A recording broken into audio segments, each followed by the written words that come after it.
오늘 말씀은 우리가 너무나 잘 아는 그러한 말씀입니다. 아브라함과 하나님 관계 속에 서로 협상하는 그러한 일이죠. 소돔과 고모라를 비롯해서 5개 성읍의 운명을 두고 아브라함과 하나님이 줄다리를 하는 것과 마찬가지입니다. 협상을 하고 있는 그러한 모습을 말씀하고 있습니다. 하나님께서 아브라함을 찾아오셔서 소돔과 고모라와 주변에 있는 5성의 죄가 너무 크기 때문에 심판하지 않을 수가 없다, 이렇게 말씀했습니다. 아브라함은 그곳 지역들이 모두 다가 생명이 경각에 달려있음을 알고 하나님께 기도합니다. 아브라함은 이 소돔과 고모라 그 주위 성들을 너무나 잘 알고 있습니다.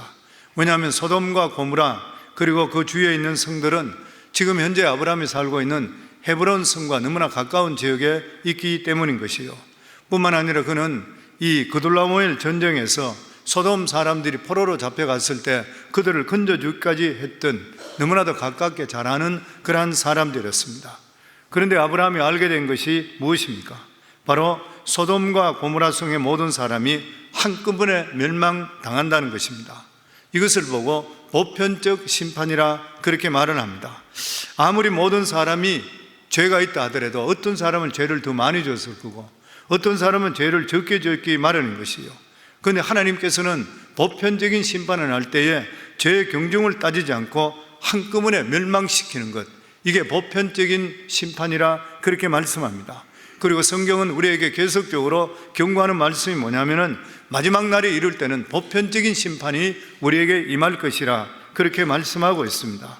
그런데 아브라함은 공의의 하나님께서 죄의 경중을 따지지 않으시고 한꺼번에 그들을 멸망시킨다는 것이 이해가 되지를 않았던 것이에요. 그래서 하나님께 그런 방식으로 소돔과 고모라를 멸망시키지 못하도록 협상을 하는 것이에요. 그래서 처음에는 50명 의인으로 시작했다가 나중에는 우리가 잘 알고 있듯이 10명까지 내려갑니다. 그런데 결과적으로 10명의 명단, 의인 명단을 제출하지 못함을 통해서 결과적으로 소돔과 고모라는 하루 사이에 유황불의 심판을 받아서 멸망해버리고 말았는 것이에요. 우리는 오늘 이 본문에서 하나님께서 친히 인간의 몸을 입고 아브라함을 찾아오셨습니다. 성육신하신 예수 그리스도를 연상하는 것이요, 그런데 그것에 그치지 않고 하나님께서 자신이 하시려고 하시는 그러한 중요한 계획을 아브라함에게 말씀하십니다. 17절에 보면 여호와께서 이르시되 내가 하려는 것을 아브라함에게 숨기겠느냐. 사람들은 자기가 하려고 하는 것을 가까운 사람들은 이야기를 하는 것이요, 하나님께서 그런 일을 합니다. 자기가 하려고 하는 중요한 일을 사랑하는 자에게 미리 알려주시는 것이요, 그것은 그 사람의 동의나 지지를 받으려고 하는 것은 아닌 것이요, 하나님은 누구의 지지나 동의가 필요 없습니다. 왜냐하면 하나님은 절대 주권자이십니다. 그럼에도 불구하고 하나님께서는 인격을 가지고 계신 분, 지정의를 가지고 계신 인격을 가지고 계신 분이라 자신의 중요한 계획을 사랑하는 백성들에게 미리 알려주시는 것이요, 이것을 아브라함에게 알려주셨다는 것은 하나님께서는 아브라함을 일개 피조물로 여기는 것이 아니라 인격체로 여기시고 그리고 대해주시고 대화를 나누시고 종기로운 친구의 위치까지 끌어올려 주시는 것이에요. 예수님도 제자들이 이렇게 말씀했습니다. 요한복음 15장 15절에 보면 이제부터는 너희를 종이라 하지 아니하리니 종은 주인이 하는 것을 알지 못함이라 너희를 친구라 하였노라 내가 내 아버지께 들은 것을 다 너에게 알게 하였습니다. 예수님도 제자들에게 너희는 더 이상 종이나 너희가 아니라, 왜냐하면 그들은 예수님을 통해서 하나님께 하신 모든 말씀을 들었기 때문인 것이라. 예수님께 제자들에게 알리신 것은 단순히 인간의 계획을 말씀한 것이 아닌 것이요, 하나님 나라 보좌 앞에서 성부, 성자, 성령 이 세 분께서 의논하시고 결정한 것을 알려주었던 것입니다. 그렇기 때문에 그들은 더 이상 종이나 노예가 아니라 하나님의 귀한 친구인 것이고 동력자인 것이요, 이것은 오늘날 우리들에게도 마찬가지인 것입니다. 이미 우리들도 성경의 말씀을 통해 하나님의 뜻이 무엇인지 그리고 앞으로 일어날 일이 무엇인지에 대해서 하나님의 뜻을 우리 이미 알고 있는 것이에요. 그렇기 때문에 우리들은 하나님의 친구보다 더 가까운 하나님의 자녀인 것입니다. 그렇기 때문에 우리들은 약하지만 하나님은 강하시기 때문에 우리도 얼마든지 강해질 수 있고 담대해질 수가 있는 것이에요. 근데 왜 하나님께서는 이런 식으로 자기 생각을 종들에게 알려주시는 것인가? 왜 이것을 알려주시는 것인가? 우연이 없다는 것을 알게 하기 위해서입니다. 우연이 없다는 것을. 이 세상을 하나님께서 운행하시고 하나님 손에 잡혀 있다는 것을 보여주시기 위해서인 거예요. 만약 아브라함이 이 사실을 모르는 상태에서 갑자기 소돔과 고모라와 주위 5성이 유황불 바다가 되어서 만약에 불바다가 하루아침이 되어버리고 멸망해 버렸다면 자기가 살고 있는 헤브론 성도 언제 그렇게 될지 모르기 때문에 불안할 것이요, 두려웠을 것이요. 그러나 하나님께서 먼저 알려주심을 통해 하나님의 진노로 심판받는구나 알 수 있게 되는 것입니다. 그렇기 때문에 우리들은 이 세상에 살아갈 때에 우리 옆에 전혀 예상하지 못하는 이러한 위기와 재앙이 일어난다 하더라도 전혀 두려워하지 말아야 될 것은 우리가 하나님을 신뢰하기 때문인 것이요, 이 세상에 아무리 악이 날뛰고 뛴다 하더라도 우리는 두려워하지를 말아야 되는 것이에요. 왜냐하면 결국 하나님께서 모든 것을 통치하고 계시기 때문에 하나님의 의도 없이는 절대로 일어나지를 않다는 것을 믿고 있기 때문인 것이에요. 하나님께서 아브라함에게 말씀하신 것은 2가지입니다. 하나는 아브라함의 장래가 어떻게 될 것인가, 다른 하나는 옆에 있는 세상 나라가 어떻게 될 것인가. 결과적으로 인류는 2부류로 나눠지는 것이죠. 2부류의 나라로 나눠집니다. 하나는 아브라함의 가족이요, 다른 하나는 소돔과 고모라의 가족인 것이에요. 그래서 여기서 보면 하나님께서는 아브라함의 가족과 소돔과 고모라의 운명에 대해서 보여주는 것, 이것은 인류 전체의 미래를 보여주는 것이에요. 우리들은 개인적으로 존재하지 않습니다. 나라에 속해져 있습니다. 대한민국이면 대한민국 국민으로, 미국 시민은 미국에 속해져 있어요. 어느 나라에. 그런데 하나님께 생각하시는 나라는 2밖에 없습니다. 하나는 아브라함의 나라요, 다른 하나는 소돔의 나라입니다. 아브라함의 나라는 어떤 나라인 것이요? 창세기 18장 18절에 19절에 보면 아브라함의 나라 어떤 나라인가 말씀하고 있습니다. 우리 같이 읽도록 하겠습니다. 아브라함은 강대한 나라가 되고 천하 만민은 그로 말미암아 복을 받게 될 것이 아니냐. 내가 그로 그의 자식과 권속에게 명하여 여호와의 도를 지켜 의와 공도를 행하게 하려고 그를 택하였나니 이는 나 여호와가 아브라함에게 대하여 말한 일을 이루려 함이니라. 지금 그 상태의 아브라함은 이곳저곳 떠내기로 떠다니는 유목민이지만 하나님께서는 아브라함을 통해 강력한 나라를 이룰 것이며 그 나라를 통해서 세계 만민이 복을 받을 것이라. 그러니까 아브라함의 나라가 세상을 이길 것이라, 그들을 통해 세상이 살 것이라, 그 말씀인 것이요. 이게 무슨 말씀인 것이요?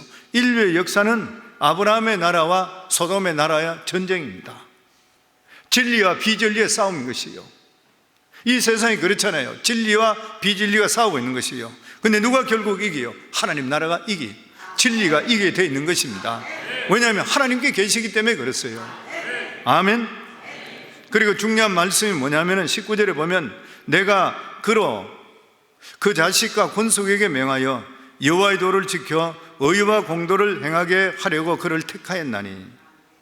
아브라함과 같이 택한 백성이라 하더라도 이 하나님의 말씀을 끊임없이 배워야 되는 것이고 자식에게 전해서 하나님 말씀을 떠나지 않게 하라, 이렇게 교훈하는 것이요. 왜 그런 것이요? 왜 이렇게 하나님께서는 너희들이 하나님 말씀을 끊임없이 배우고 너희 자손들에게 이 말씀을 가르치라, 왜 그렇게 말씀하는 것이요? 왜냐하면 우리 인간은 죄성을 가지고 태어났습니다. 우리 속에 모두 다가 소돔과 같은 그런 죄성을 가지고 있어요. 지금도 우리와 저나 여러분들이나 우리 속에는 다 똑같은 죄성을 가지고 있습니다. 아브라함에 속해져 있다 하더라도 근본적으로 다른 것이 아니에요. 똑같은 것이 모두 다가.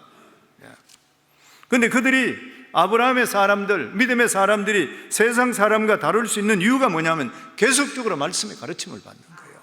계속적으로. 만약에 잠시라도 말씀을 배우기를 중단하게 되면 그들도 결국 세상 나라와 다를 바가 없을 것이에요. 그래서 마지막 계시록 1장 3절에 보면 우리 같이 읽도록 하겠습니다. 이 예언의 말씀을 읽는 자와 듣는 자와 그 가운데 기록한 것을 지키는 자는 복이 있나니 때가 가까움이라. 너무 귀한 말씀입니다. 이 예언의 하나님의 말씀을 읽는 자, 우리가 읽어야 돼요, 성경을. 그리고 듣는 자, 우리가 말씀을 들어야 돼요. 그 가운데 기록한 것을 지키는 자가 복이 있대요. 아멘. 항상 기억하셔야 돼요. 읽는 것, 듣는 것, 그 가운데 지켜야 하는 것. 그러면 그 사람이 복의 사람이 되는 거예요. 아멘? 교회만 그냥 왔다 갔다 한다고 될 일이 아닌 것이에요, 보면. 아브라함은 소돔과 고모라 성이 멸망한다는 소식을 듣고 아주 괴로웠습니다. 그들을 잘 알고 있었고 그들도 자기와 같은 인간이기 때문인 것이에요. 아브라함이 원했던 것이 무엇이에요? 할 수만 있다면 그들이 멸망당하지 않는 걸 원하는 것이에요. 그래서 소돔 사람들의 영혼을 두고 하나님 앞에 협상을 하기 시작합니다. 이것은 우리들도 마찬가지인 것이에요. 성경은 수없이 마지막 때에 이를 때에 하나님의 보편적인 심판이, 불의 심판이죠. 마지막은 임할 것이라 말씀합니다. 그런데도 불구하고 우리들은 설마 하고 살아가는 것이에요. 설마 하나님께서 그런 식으로 심판하실까? 하나님은 사랑이 많으시고 자비하신데 어떻게 그렇게 심판하실까? 아브라함도 그렇게 생각했던 것이에요. 아브라함도 하나님께서 그런 식으로 심판하시는 것을 받아들일 수가 없었던 것이에요. 어떻게 공의로우신 분이, 공의로 심판하시는 분이 악한 자와 의로운 자를 한 번에 심판할 수 있을까? 어떻게 덜 악한 자도 도매금으로 한몫에 심판할 수 있는 것인가? 이게 아브라함이 항의하는 것입니다. 우리도 아브라함과 같이 설마 하는 식은 이유가 돼요. 이 세상의 죄가 도대체 어느 정도인지 우리가 알지를 못하기 때문인 것이에요. 그래서 아브라함은 주께서 이같이 하사 의인을 악인과 함께 죽이신 것은 부당하오며 의인과 악인을 같이 하심도 부당하니이다. 세상을 심판하시는 이가 정의를 행하실 것이 아니니이까. 아브라함은 지금 하나님, 공의를 행하시는 분이 어떻게 악인과 선인을 같이 심판하려고 합니까? 이것은 정당하지 않는 일입니다. 지금 아브라함이 항의하고 있는 것이 뭐예요? 보편적으로 당하는 모든 심판에 대해서 항의하고 있는 것이에요. 만일 하나님께서 죄인 한 사람 한 사람을 불러서 그들의 죄를 추궁해서 거기에 대한 합당한 심판을 한다면 자기는 할 말이 없다는 거예요. 그러나 분명히 그 중에도 의인도 있을 것이고 죄인도 있고, 죄인 중에서도 아주 나쁜 죄인이 있을 것이고 덜 죄인도 있을 것이라는 거예요. 그런데 어떻게 이 사람들을 전부 다 한꺼번에 심판할 수가 있느냐는 것이에요. 그런데 성도 여러분, 죄가 보편화될 때는, 죄가 온 천지에 깔려 있으면 덜 죄인, 더 죄인이 없습니다. 모든 사람이 다 죄인이에요. 그래서 보편적인 심판이 엄청 무서운 거예요. 보편적인, 다 죽는 것입니다. 그렇기 때문에 이에 비해서 우리가 지금 조금 죄를 지었을 때에 당장 회개하고 하나님께 나갈 수 있다는 것이 얼마나 감사한 일인지 모르는 것이에요. 만약 그대로 버려두면 보편적인 심판 때 다 죽는 것이에요. 보면 하나님께서는 우리 인간의 마음속에 죄를 거부할 수 있는 능력을 주셨습니다. 하나님께서는 어쩔 수 없어서 죄를 짓지 않는 것보다 자기 스스로 판단해서 죄를 짓지 않기를 원하시는 것이에요. 죄 지을 기회가 없어서 경건한 것은 경건한 것으로 봐주시지 않습니다. 못된 짓, 음란한 것 얼마든지 볼 수 있는데도 불구하고 스스로 참는 자가 경건한 자예요. 그걸 경건이라 그래요. 하나님께서는 인간이 죄를 지을 때에 마음껏 죄를 짓도록 허용하셨습니다. 우리 인간에게 자유의식을 주기 때문에 그렇습니다.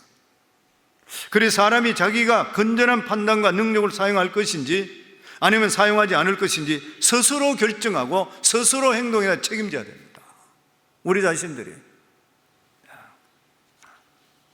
근데 무서운 것이 무엇인 것이요? 죄를 짓는데도 불구하고 바로 심판하지를 않는 것이에요. 그때는 하나님께서 시간을 보고 계십니다. 시간을 보고 계시는 거예요. 그러다가 계속해서 하나님께 정하신 선 임계점을 넘어가게 될 때 그때 비로소 심판이 임하게 되어 있는 거예요. 소돔과 고모라도 똑같은 것이에요. 그렇기 때문에 우리는 죄와 타협할 것인지 아니면 손해보고 여기서 도망칠 것인지 우리가 결정해야 돼요.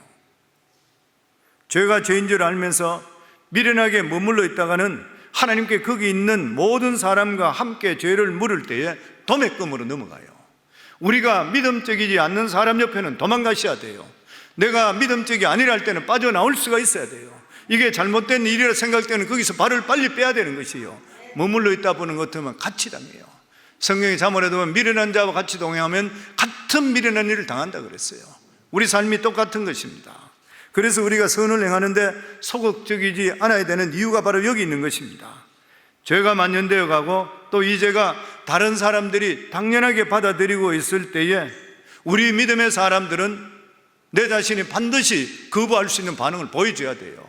묻혀 있어서 안 되는 것이에요. 보면 그렇지 않고 모른 채 입 다물고 그냥 있게 되면 결과적으로 같은 유로 생각돼서 심판할 때 도매감으로 같이 넘어가는 거예요. 이제 아브라함이 보편적 심판에 대해 항의할 때 대한 하나님의 답변이 나옵니다. 그래, 의인과 악인을 함께 멸하면 안 된다 했는데 네 생각은 어떠냐 묻는 것이에요. 그때 아브라함이 하나님, 의인이 50명이 있으면 어떻게 하시겠습니까? 그래, 내가 벌 주지 않겠다. 5명을 뺀 45명은요, 그리고 40명은요, 30명은, 20명은, 10명까지 내려갑니다. 그때 하나님께서 그래, 10명까지 내려갔을 때 그래, 내가 멸하지 않겠다. 이렇게 아브라함이 하나님과 대화를 나누면서 아브라함이 느낀 것이 무엇인 것이요? 그것은 하나님께서 멸망시키는 것을 원하시는 것이 아니라 할 수만 있다면 그들을 용서해 주시길 원한다는 거예요. 아브라함은 하나님과 대화하면서 이 하나님께서는 아브라함 이상으로 소돔과 고모라를 살릴 수 있는 방법을 찾고 계셨던 것이요. 의견이 있으면 내한테 한번 다 내놔봐라. 혹시 이 성을 살릴 수 있는 가능성이 있다면 나도 살리겠다. 이게 하나님의 본심입니다. 이 성이 회복시킬 수 있는 가능성이 1%만 있다면 하나님께서 멸하시지 않겠다는 것이요. 아브라함은 하나님과 대화하면서 자신이 점점 작아지는 것을 느꼈습니다. 27절에 보면 아브라함이 대답하여 이르되 나는 티끌이나 재와 같사오나 감히 주께 아뢰나이다. 처음에는 하나님께서 아브라함에게 소돔과 고모라를 멸하시겠다 했을 때에 굉장히 화가 났습니다. 이럴 수가 있습니까? 하나님 너무하시다 그렇게 생각했던 것이에요. 그런데 하나님과 대화를 점점 나누면서 느껴지는 것이 무엇이에요? 하나님은 아브라함이 생각하는 것보다 엄청스럽게 마음이 크시고 엄청스럽게 사랑이 많으시고 엄청스럽게 자비가 많으신 하나님을 깨닫게 되는 것이에요. 아브라함은 지금 자기가 생각할 때 인간 편에 서서 변호하듯이 말한다 생각했습니다. 그런데 알고 보니까 하나님이 소돔과 고모라를 사랑하셨고 그들을 멸망당한 것을 원치를 않으셨다는 것입니다. 하나님은 이들이 혹시 살릴 수 있다면, 대책만 있다면 이야기해 보라는 것이에요. 아브라함은 비록 이들이 죄 가운데 심판이 결정됐다 하더라도 이해 타당성만 있다면 얼마든지 마음을 돌리시겠다는 거예요. 그래서 하나님께서는 우리가 세상을 살릴 수 있는 것을 두고 기도하면 하나님 조금만 더 기다려 주세요 이렇게 기도하는 거 진짜 기뻐하십니다. 그래서 하나님께서는 중보기도를 기뻐하시는 것이에요. 중보기도가 무슨 뜻이에요? 하나님이 설득당하시겠다는 거예요. 제발 너희들은 나에게 기도해라. 길이 있다면 나는 얼마든지 그 기도를 들어주고 살릴 길을 살려주시겠다. 하나님은 우리에게 설득당하시기를 기뻐하시는 것이에요.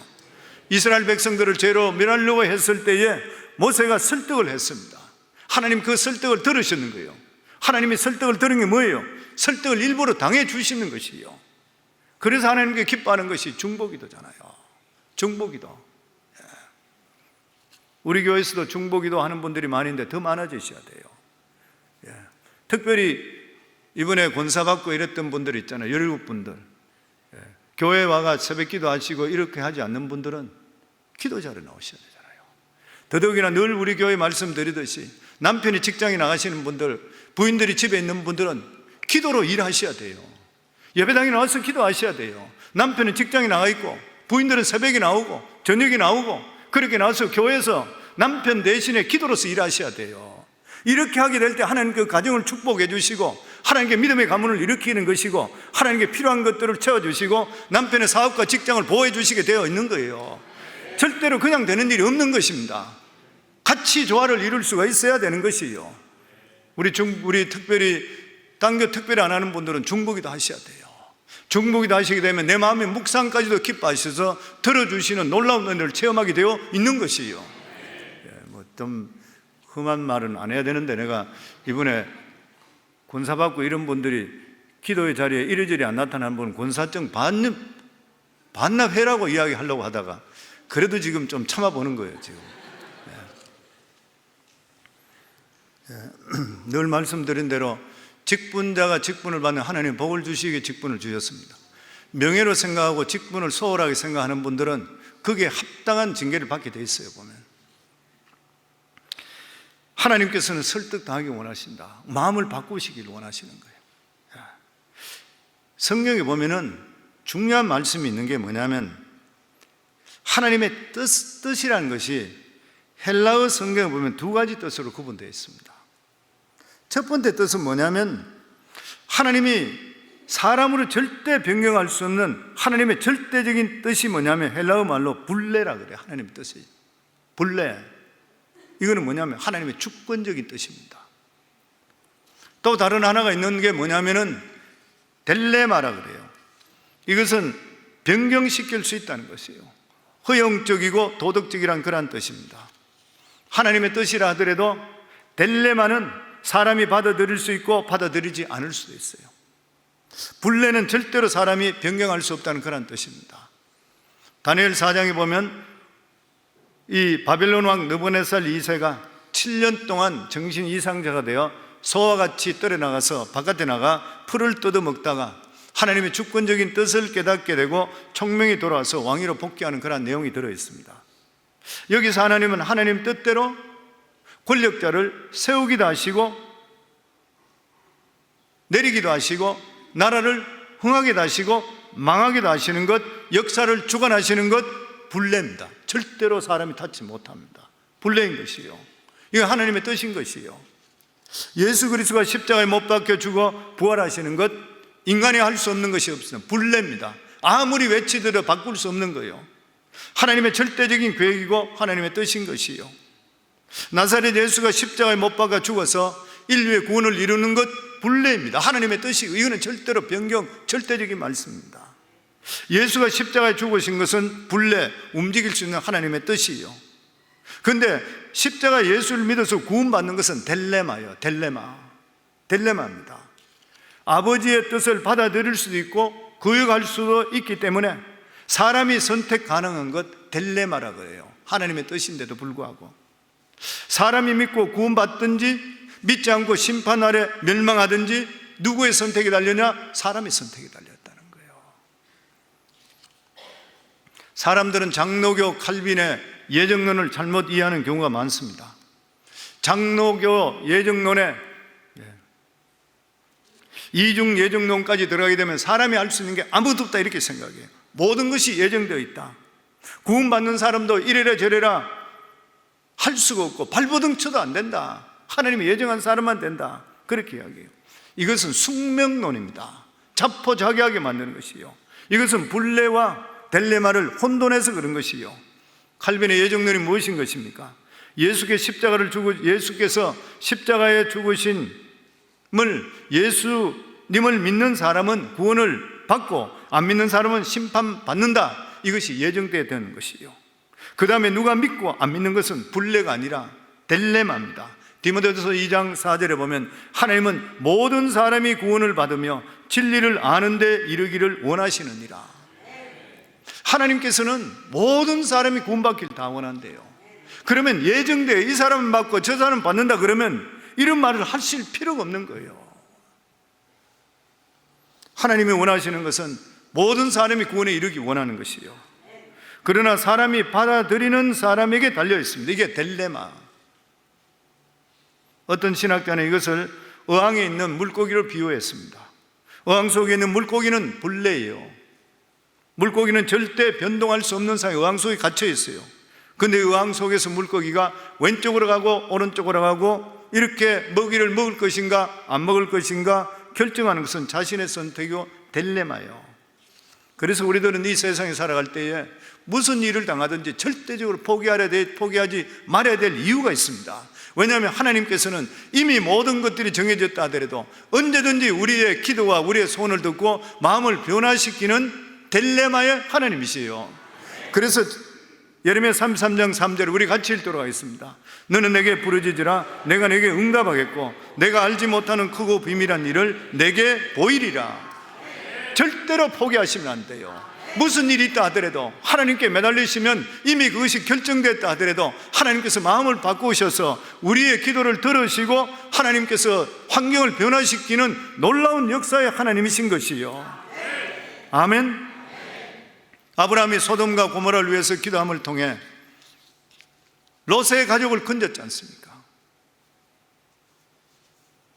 롯 한 사람과 그리고 또한 소돔과 고모라 옆에 성에 있는 소알 성을 건졌어요. 아브라함의 기도는 무의로 끝난 것이 결코 아니라고 하는 것입니다. 오늘도 하나님께서 우리 이 말씀을 통해 주시는 말씀은 뭐예요? 하나님께서는 설득당하기를 원하시니까 하나님께서는 오늘도 부르짖으라는 것이에요. 그래서 우리 신앙이 하나님께서 보실 때에 이해 타당성 있는 그러한 신앙이 되고 우리가 하나님의 끝까지 매달림을 통해 하나님께서 우리의 소원을 들으시고 하나님께 그것이 맞다면 반드시 우리 삶 속에 우리의 이 소원을 들으시고 응답하시는 하나님을 우리가 깨닫게 되고 하나님을 더욱더 사랑하고 더욱더 믿음으로 살아가라고 오늘 말씀해 주시고 있는 것이에요. 사업을 하든지 인생을 살아가는 삶 속에 직장 다니든지 어려움 당하는 분들이 많습니다. 실제적으로. 그리고 가정적으로 어려운 일이 있을 수 있어요. 여러 가지 있다 하더라도 우리 믿는 사람과 믿지 않는 사람의 차이가 뭐인 것이요? 우리는 딜레마의 하나님이요, 절대적인 주권을 가진 하나님이시지만 하나님의 자녀들이 부르짖는 기도를 들으시고 언제든지 설득당하시고 마음을 바꿔주시는 하나님이 우리의 좋으신 하나님이신 것이요. 그렇기 때문에 기도의 자리를 지키시고 기도하시고 중보하시고 하나님의 능력을 체험할 수 있기를 주의 이름으로 축원합니다.